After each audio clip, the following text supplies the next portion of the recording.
Welcome back to the channel, guys. Now I've been dying to get back on here on Belvedere. Since it's had a little revamp over the winter, what a time. We come back, the sun's out, we've got a t-shirt and hoodie underneath, nothing else, no big silly coats, big wellies. We haven't got maggots or bread this time.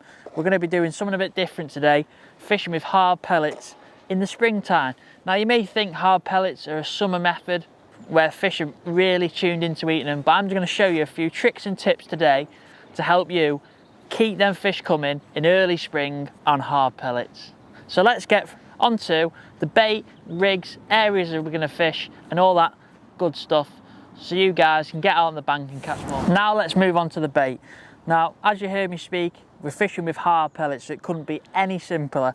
We've just got some hard Fishery 4mm pellets in our tub here and some 6mm just scattered on the side for the hook. But you also notice I've got a few micro pellets on the side tray. This is because if we need a bit more attraction to draw them fish in the early part of the session, we can use these, but I'll explain that when we're fishing. But as I said with bait, dead simple, just got some 4mm pellets and some 6mm for the hook, so dead easy. Now you might ask how we're going to feed this into the peg. Are we going to fish with a catapult, a pot? Well, I just like to use a kinder pot.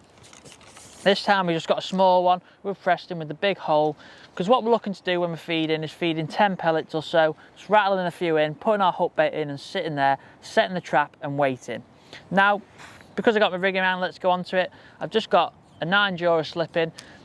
This is fine for this time of year. The fish are not in the summer activity, they're not bombing around when you hook them, they're still a bit docile, so when you hook them fish, they're just going to rise off the bottom and plod around. So there's enough power in this elastic, and it's a beautiful elastic to use.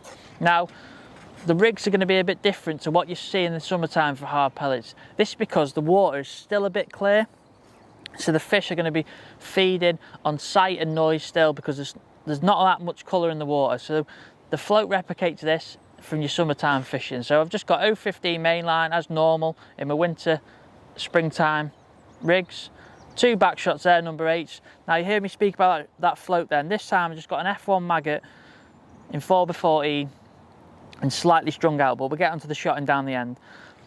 But you may think, well, why has it got an F1 maggot? Well, I need the carbon stem.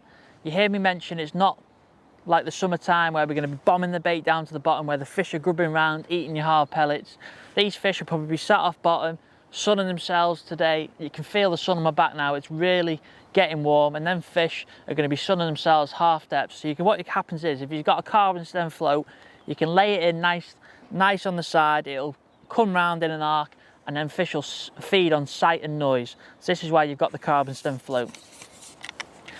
Now you mentioned the shotting pattern, just a strung bolt to replicate this falling down, but at the moment I've got a bulk and 2 droppers. Now you think, well, if you're trying to catch fish on the drop, you're going to have a strung bolt. Well, because the fishing's been really good, we've gone for a bulk and 2 droppers, so we can lay our rig in, get it set, but we can have, in the last foot of the rig, or 18 inches, we can have that slow fall to attract them fish in. And then I've just got a size 18 GPM 011 with the band on, 4-inch. So it's dead simple, but dead effective. So that's enough of the bait and rigs. You know what, you need a little setup. Now, when you're looking at the peg, it's important. We've got 2 lines on the go today. Now you may think, well, why have we got 2 lines? Well, because we want to rotate lines. We want to nick a few fish there, feed it up, nick a few fish there. So all I've done is, due to my knowledge of this peg, what happens here is there's a slight dip, comes round and comes back up. So all I've chose to do is fish on where it comes up slightly. So I've plumbed up 2 lines just in front of the aerator there at 30 metres, and then just in front of that white tree before peg 4. So 2 simple areas, fed in the same, just to catch a few fish. So when you're looking at your peg, you want to make sure that you're fishing on a nice slope or you're on a nice flat bottom. You don't want to be on too sharp shelf like that. You want to be a nice area where these fish are going to come in and feed off your bait. Because you're feeding so little pellets, 10 at a time, you're just setting that little trap and then fish coming in there. So that's enough of rigs, baits and tactics. Let's get some fishing done. Right, just going to slide a 6mm pellet on to start with. Now if you struggle with hooking your hook bait on a banded hook length, check out my video in the description below of how to do that. It makes it nice and easy for you, dead simple. Now, You heard me speak about micro pellets just to kick off your session, just get a few fish in the peg. So I'm just going to feed about 15 to 20 of them and 6 to 8 4mm pellets. Now the pellets might float, so what you want to do is just give them a dunk and make sure they sink, and just ship out to your mark. Now it's important just to get your bait in first and then worry about your rig. So we're going to get to our mark, just go about 3 or 4 inches off the water, tap them in and then lay your rig out. Nice in a straight line, hold on to it and it'll arc over. Now don't be shocked if you get a bite on the drop, because you've put your rig in this way and you're fishing with a carbon stem float. You'll see any sharp dinks on the way down of them fish just intercepting it as it's falling through in that last 18 inches of water. So that's why we've got the carbon stem float and the bulking 2 droppers.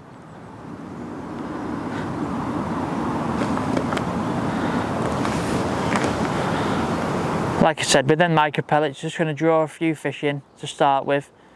You can always stop feeding them, introduce 4mm pellets as your session goes on. But in this early springtime, it's just about getting bites and drawing them fish in. They're just waking up slowly. They'll be mooching around. And if you can get something falling through the water all the time, just catches their eye, you can get them in your peg and hopefully on your hook. But you can catch all sorts. You can catch small F1s, big F1s. Had some big carp today on this. Even had a few crucians. So just shows just fishing our pellets and being nice and patient in this early springtime can get you a few fish. I know our pellets are renowned for summertime bagging up on the bottom, but being a bit more delicate with them and changing your approach, you can just catch a few more fish.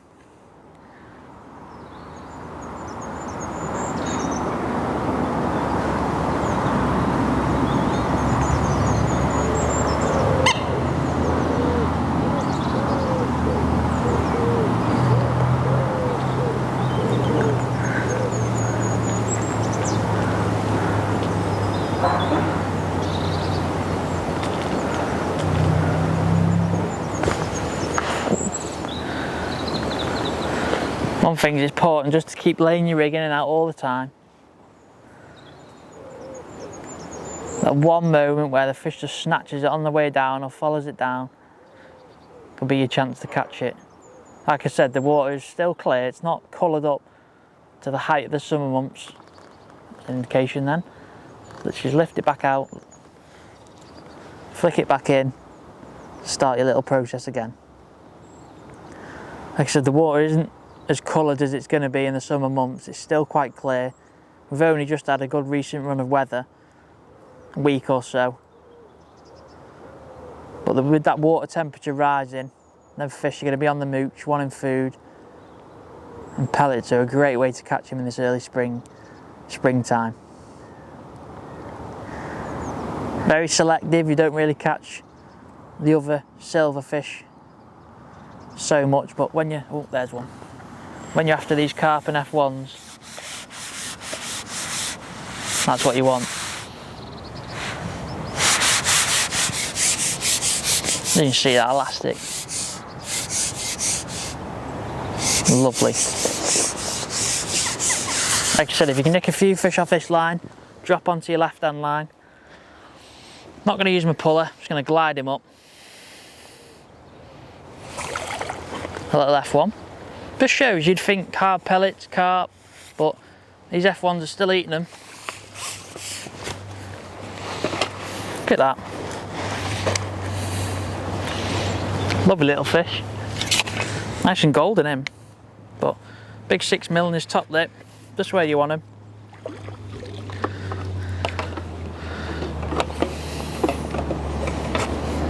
Just make sure, just change your pellet over. See that nice fresh one on the hook. Like I said before, with them micros, you see now you You can draw the fish in, you can get in quick bites. Just going to do it again. If you suffer with liners and foul hookers, just cut them out, see if you can catch them 4 mils. But as more and more fish come in your peg, you're going to be able to stop feeding them. Just tap some 4 mils in. But to start off your session, you just want to get some fish in your peg and get some bites. So same again, get to your mark, 3-4 inches, just tap them in nice in a tight area. Lift your rig, make sure it's all straight.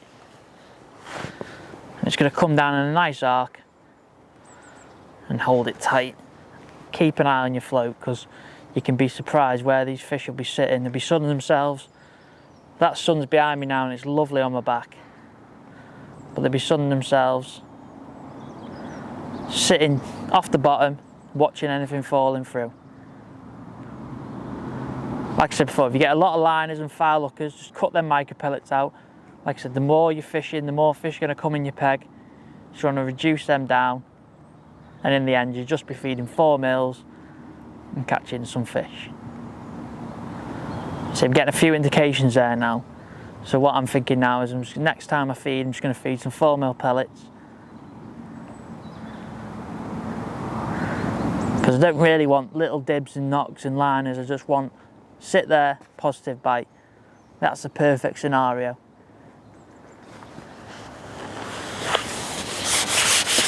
One thing as well, if you're feeding micros, you can cause skimmers and smaller fish to come in your peg.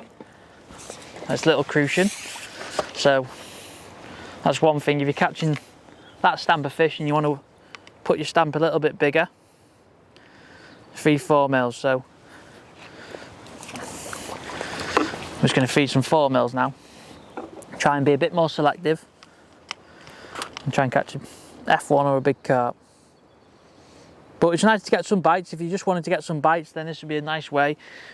If you struggle to fish with expanders and they were doing your head in, falling off, then just a hard pellet on the hook and feed some micro pellets can be perfect. But just going to feed some pellets now. 4 mils. Now if we catch a nice big F1 or a carp, we'll finish on that. Just to show you a few little tricks to keep you catching in the springtime. It's a lovely time of year now. Lovely to be on the bank today. There's not a breath of the wind. The sun's on my back.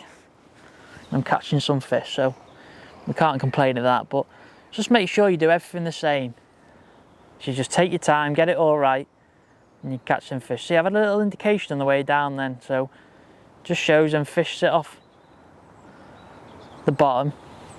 And it's important, because if you fed your 4 mils and some of them floated or some of them sunk at a different rate to what your others did, you're going to get fish lingering in layers, and it's going to cause you, once again, liners, foul hookers. That's the last thing you want. Probably one of the most frustrating things in fishing. Oh, little dink, that one. Like I say, if you didn't have it shotted right, you wouldn't see them little dinks. You'd think they'd wallop that 6 mil pellet, but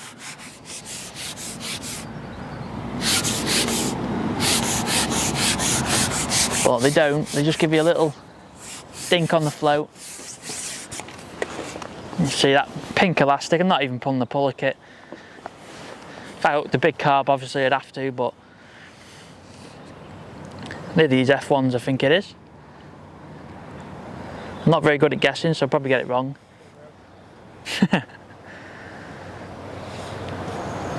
Good scrap on him. What can you say? There you go. Oh, look at that. It's a lovely fish to end on that one. Proof in the pudding here. A nice big belvedere F1 on hard pellets. So if you follow them simple tricks and tips, it can help you catch more fish like this in springtime on the change. Thank you for watching, guys. If you like what you see, don't forget to subscribe and turn on that notification so you don't miss any future videos.